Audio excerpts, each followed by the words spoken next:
Alrighty, hi guys. My name is Logan. I will be running Culture Chats this year. I'm a senior here at Winners Mill High School, and I'm so excited to get started with this.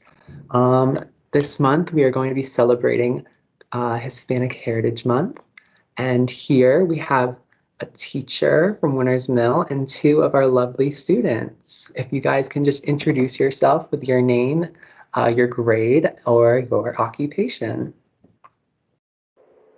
So my name is Ruby, and I am a senior at Wintersville High School.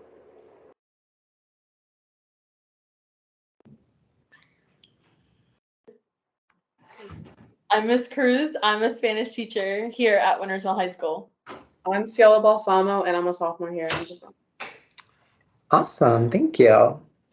Okay, to start things off, I'd like to ask you a little fun and lighthearted question. If you were to choose a Barbie doll that represents you in a playful and whimsical way, which Barbie would you pick? I definitely think I would be Teacher Barbie, like the Barbies that came out years ago that looked like teachers, just because I always knew I wanted to be a teacher. And I'd like to think that I'm a fun teacher and kind of laid back, but also upbeat and pep like a Barbie would be. So I would be Teacher Barbie. I have no idea. Probably like a confused or weird Barbie. Yeah, that would probably suit me. I think I'm a Cielo on that one. I have no idea. I never played with Barbies or anything. Yeah. Well, that's all right. Those are some interesting Barbies. I love them. Alrighty. All right, let's get started. Could you please share your cultural heritage or ancestral background within the Hispanic community? Miss Cruz, can you start us off with that question? Yeah. So I was born in Caguas, Puerto Rico, which is a small little town in the island of Puerto Rico in the Caribbean. And I moved to the States when I was about, I want to say like 8 or 9 years old. It's been a while. But when I moved here, I didn't know any English at all. I only knew Spanish, and I vividly remember my first days of school not knowing English and how incredibly difficult it was. And now being a teacher, it's pretty cool, like kind of coming first full circle and being here where I went to school. But that would be my Hispanic background. I was born there in Puerto Rico, and then my whole family's from there. Now my husband's actually from Mexico City, so I get part of that culture as well now through the family that I inherited with him. Okay. So I'm second generation American, Italian, and Colombian. Both my parents were born in New York, and so their parents were born like in the countries they're from. So my dad's side is the Italian side, and my mom's side is the Colombian side. So I know my mom's mom was from Spain, and then my mom's dad is from Colombia, and his mom was a native Colombian. So yeah. So there's nothing too exciting about me. My mom was born and raised here in Maryland, so she's an American, as was I, and my dad is from Jutiapa, Guatemala. Oh, okay. Those are some really interesting backgrounds. I love. In the spirit of celebrating Hispanic heritage, could you please share any traditional dishes from your Hispanic background that you've grown up with? I eat so much of this food all the time, but I grew up eating in Puerto Rico. We eat a lot of rice and beans and plantains, so that's kind of a staple in my household. It always has to be a part of whatever meal I'm eating. We also eat a lot of pernil, which is like, I guess the translation for you guys would be like roasted pig in a way. And we eat a lot of pasteles, which are our versions of like tamales in a way. My favorite dessert had to be a flan growing up. It's a custard. But now it's been really interesting also marrying my husband and his family being Mexican, because I thought I knew what like real Mexican food was growing up until I met him, and I was completely off, right? And his mom makes we make taquizas, which is like a variety of tacos that we'll make tamales during Christmas time. She'll make enchiladas a lot at home. So I get to have kind of the best of both worlds from both cultures. So I love it. I think I eat more Mexican food now than I do actual Puerto Rican food, but I love either or. Okay, so I've had three main dishes, I guess, or foods that I've grown up with. My mom would cook for us. So first is arepitas, which is maize, that corn flour that you could literally buy at like Weis. And she mixes that with, I know her mom loved mixing it with a lot of cheeses, but she mixes with mozzarella and then cream cheese. And then she gets like a dough consistency, and then you kind of would cook it as if you were cooking a pancake. So she'll like flip it on a pan.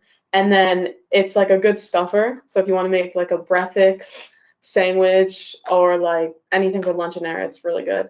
And then second would probably have to be tostones, which is like flattened plantains. She'll cut them up and then she'll flatten them and then put them in oil and put salt on them. And they're perfect as like a chip, I guess, on the side of a dinner. Especially arroz frijoles, which is rice and beans. So I've grown up with that probably like twice a week. It's like an easy, simple dinner. You could add an egg on the side, probably avocado, Colombians love avocado, and like a meat and the tostones. So yeah, It's identical. That's what we would do. yeah. So I don't have too many traditional dishes that I eat. Normally around Christmas time, my aunt likes to make a bunch of tamales and arroz con pollo. I can tell you my dad loves that. He'll eat that till until he explodes. He also loves to eat drink horchatas. I personally don't like horchatas. I like jamaicas. But we normally do that around Christmas time. And we also eat a lot of pupusas. They're actually really good. So that's normally what we eat around Christmas time. We don't really have that many traditional dishes that we eat throughout the year. So it's just Christmas time that we eat that. Okay, that sounds delicious, and I'm incredibly hungry right now, so thanks, guys. All right, let's move to our next question. Are there any particular cultural holidays that hold significance in your Hispanic heritage and that you celebrate? So I think on my Puerto Rican side, Christmas is a huge deal especially for Puerto Ricans. If you are on the island right now, the beginning of December 1st starts, and it is Christmas until January 7th, because we celebrate Three Kings Day, January 6th, which is like ideally the same thing as Christmas here, Santa Claus, all that, but we do it with three kings. So the three kings that visited like baby Jesus when he was born, and they come in camels instead of like the reindeer. So I kind of growing up, like my friends thought I was so cool because I would have like 2 Christmases. So I would do, Navidad, and then we would do Three Kings Day. That's pretty big. And now that I also married my husband on the Mexican side, Dia de los Muertos is huge for him, and Mexico's Independence Day.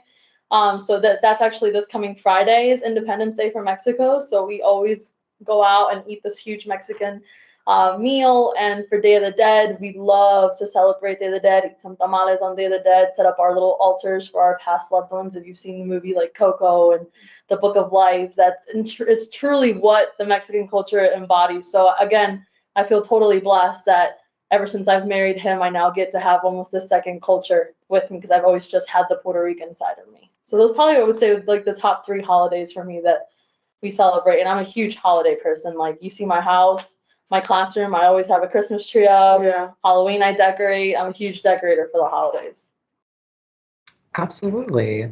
Before we continue, I just want to have a wonderful person here introduce herself really quick. Hi, y'all. So my name is Diana Flores. I'm the founder and executive director of Conectando Us. Conectando Us is a local nonprofit serving the Hispanic community here in Carroll. We connect to local resources, and we also have 6 different programs in-house that we serve all of our clients with.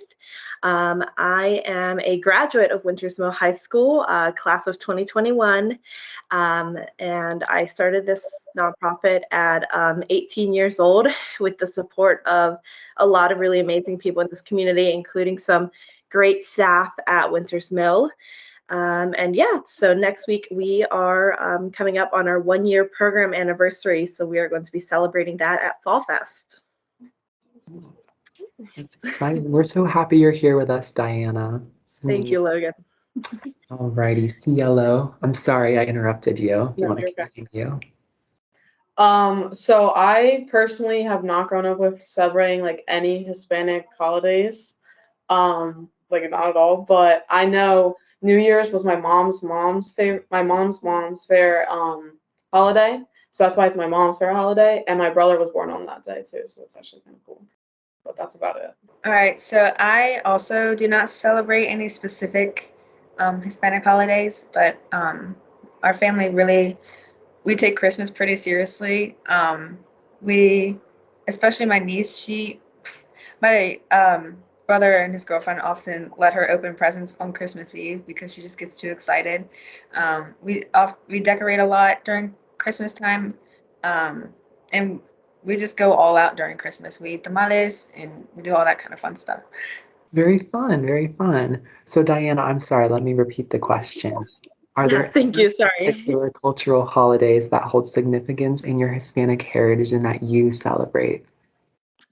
Yeah, so my background is a little different actually.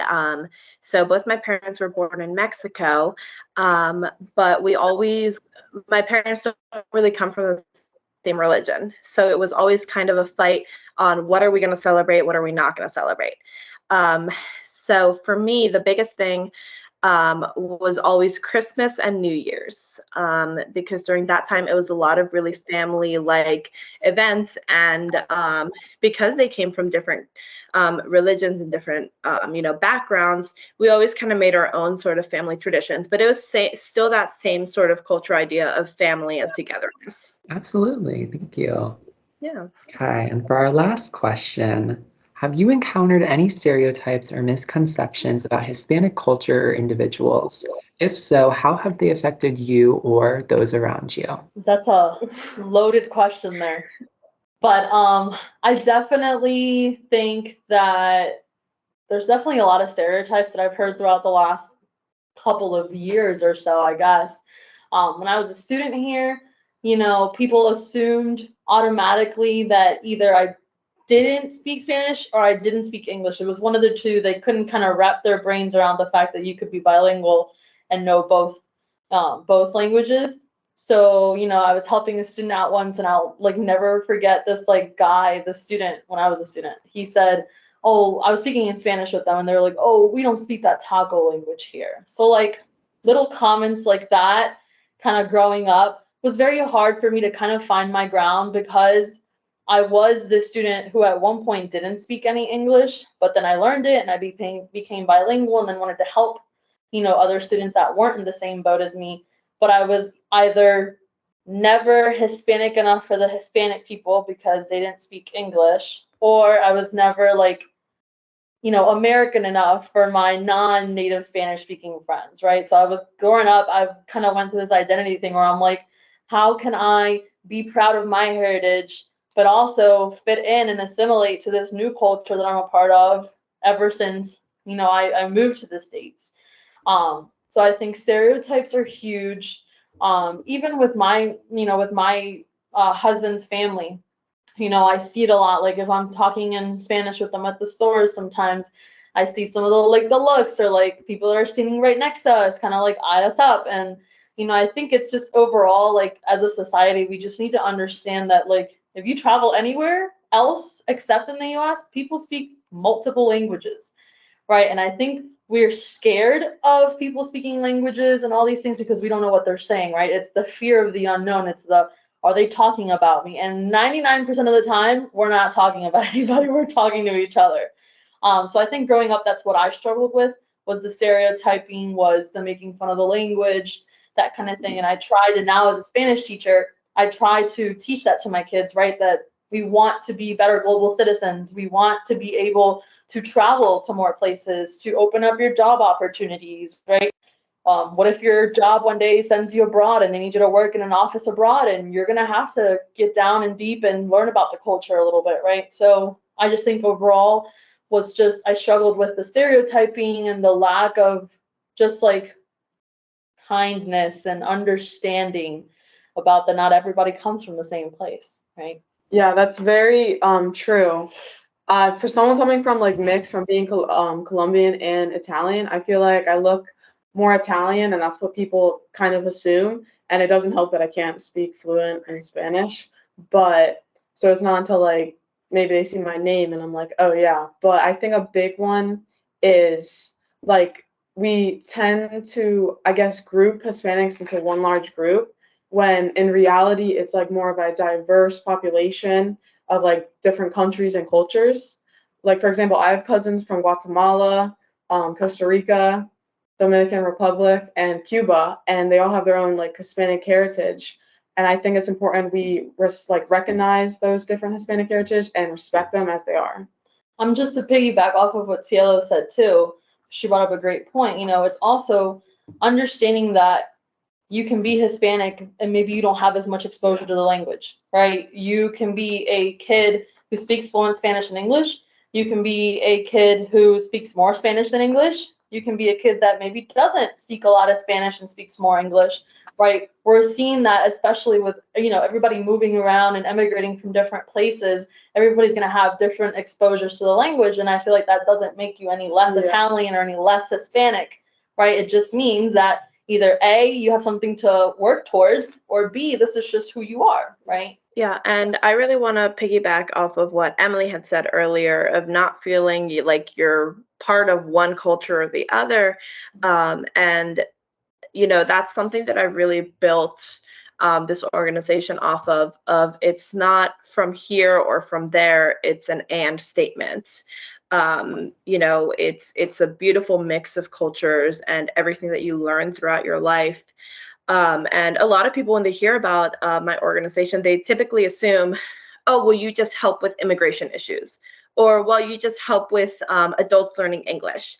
And that's not what we do, because we do a wider range of things, including educating people who are not Hispanic about what the culture really means, and that it's more than just a language or immigration issues.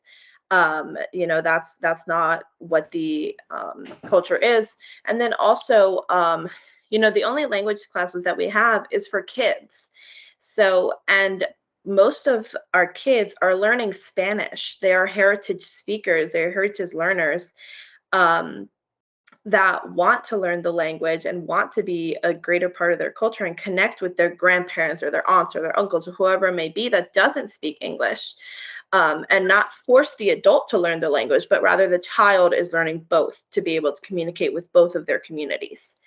So that's a big thing for me. And then the other thing is that, now being a part of this, I like to call it the adult world, because I feel like I'm not really an adult yet, and I'm still, learning and navigating and doing all these things, but I'm a part of these bigger conversations and these rooms where there are people bigger than myself. And I often find myself being really the youngest person in the room. First of all, that's always like, I'm always the youngest person in the room. I'm typically one of the only, if not one of the only people of color in the room, and one of the only women in the room. And so that carries a lot on me. And it's like, people feel like you have to represent all of these identities for all of your identities all the time, but that's not the fact. You're just representing yourself and the culmination of all of that. And that doesn't mean you have to speak for everyone. It means you speak for yourself. So I've had similar experiences when I was little. I was often stereotyped as Mexican, an illegal immigrant. I remember one time when I was little, I was with my mom at the store, and obviously we looked very different. And a lady comes up to us and asks if I was adopted or not and where my mother got me from. Now that I look back on it, I don't know why she felt the need to say that. Like, there's a lot of mixed families now, so I don't know why she just assumed that I was adopted. Also, there's more, like I said, there's more Hispanic families that are mixed. So like me and my siblings, we're not fluent in Spanish at all, because we never got the opportunity to speak Spanish that often, because my dad was always working and my mom didn't know any Spanish. So now we're trying to make up for it and try and learn later, but it's very difficult to learn later in life because we have more to do. It's difficult to focus on just learning one language. My dad really wants us to be able to learn Spanish, but we just don't have a lot of time for that. I would love to speak Spanish. Hopefully one day I will, but it's just not that easy to do. And I get a lot of people that say, even some students here, I get a lot of people that say that I should be speaking Spanish. I should know Spanish already. And they automatically assume I speak Spanish when that is obviously not the case. And I think it's also like super important to like note that like if you speak Spanish or you're Hispanic or you don't speak Spanish, that doesn't mean you're automatically from Mexico. People always assume Hispanic, Latin American with Mexico, and there are so many other countries that fit into that culture. And also like there's no need for anybody to always say you should do this, should do that, right? My husband's on the same boat. My husband's trying to learn English at a later point in his life, and it's just as hard. Any language later in life is difficult, right? And also to the point where like you talked about people thinking you were adopted or making jokes about it, right? When people looked at pictures of my family, anybody that knows my mom and my sisters, Danelli and Morelli, who went here, they look white, like white. And I look a little bit darker or tanner, so people would tell me, "Are you adopted?" And I'm like, "No, there are like pale Puerto Ricans, just like there are really pale Mexicans, right?" So I also think it's this idea of we can't connect color to culture and race because there's a variety of different skin colors in each culture, right? So I think that's also a very good point that you brought up. I just wanted to piggyback one day. I definitely want to go off of both of you guys, especially Ruby, because I feel you, because I'm like, I have 3 brothers, and we're like the 4 cousins that cannot speak fluent in Spanish at all, and my mom's side of the family is like very large, so it's not fun, but my mom's like, oh, it's not too late, and I'm like, it's not too late, but it's not going to be as easy as if I was growing up with it, obviously, and I take Spanish classes, but it's always gonna be difficult. But yeah, it's not too late, I guess. We'll get there. Yeah. Thank you for sharing, guys. And just really quickly before we wrap things up, what advice would you give to people who may be struggling with being stereotyped or anything like that? I think it's just understanding that you have a power, an amazing power, and it's the fact that you represent all of these different cultures. However much you are connected to each part of your culture, you represent a percentage of that culture. And I think it took me years to feel confident about that and say, yeah, I am bilingual. I have, cultures from Mexico now. I have culture from Puerto Rico where I was born. I also am very proud of my American side, right? Like there's so many things I've learned here, right? Like when I was in high school, I would never go to I didn't understand why people would go to a Friday night football game, right? Like, why do we go to that? But I understood after a while that it was a community thing, right? Everybody always rallied, everybody always went to this football game, and I grew to love it. And now as a teacher, I always go to the football games, right? So I've learned so much from different aspects of my culture. I'm so appreciative of it now, and I continue to grow in that. I think my biggest piece of advice to people is don't ever think less of yourself. And to the people that aren't in these situations, be kind and be respectful and be knowledgeable, be curious, right? Ask these people about their cultures, ask these people about their backgrounds, because I think as a society as a whole, nothing is more powerful than an educated society. And if we can be an educated society in all of these aspects, we will have better global citizens, and we will have people moving forward that are more understanding and more tolerant. And I think that's super important in a world that lacks a lot of kindness throughout everything we see happening right now. Yeah, and I would really say, all of what Emily said, but also I think acknowledging that this is a feeling and, that this too shall pass, but you're allowed to sit in it for a minute, and you're allowed to feel embarrassed, and you're allowed to feel ashamed, and you're allowed to feel scared, and all these things that are going to come up. You're allowed to feel that. It's just what we do with those feelings. Educate yourself about people from your culture. There's tons of books and podcasts and TV shows and, all these things that you can do to feel more confident and comfortable with yourself and your culture. So I agree. So I'll go with Ms. Cruz that it's always going to be in your blood, no matter if you celebrate it or not. Like, you have ancestors, it's always going to be there. So you should never feel ashamed or embarrassed if you're not a big part of that, or if you're not fluent, or if you don't know as much as you feel like you should. And just, yeah.